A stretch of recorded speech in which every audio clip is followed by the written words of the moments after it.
আমার একটা ছোট্ট প্রশ্ন আছে। জানি আমি ক্ষুদ্র মানুষ, কিন্তু উত্তরটা কারোর জানা থাকলে একটু উত্তরটা দিয়ে যাবেন। আচ্ছা, আইন ভঙ্গ করা বা আইন অবমাননা করা, এটা কি সাধারণ মানুষের জন্যে উপযুক্ত? মানে আমি বলতে চাইছি, যারা বড় বড় মানুষ, মহান হস্তিরা, তারা আইন ভঙ্গ করতে পারে, তারা রুলসের বাইরে যেতে পারে, তারা বেআইনি কথা বলতে পারে।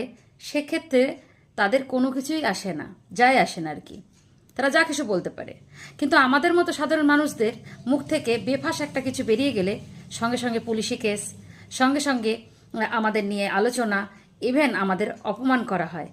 কিন্তু যদি কোনো উচ্চপদস্থ মানুষ আইন ভঙ্গ থেকে শুরু করে ভগবানকে অপমান করা, বড় বড় মহাপুরুষদের নিয়ে বাজে টোন্ডিং করা, বড় বড় মানুষদের নিয়ে ছোট বড় কথা বলা, সেখানে কোনো রুল ব্রেকস হয় না কেন?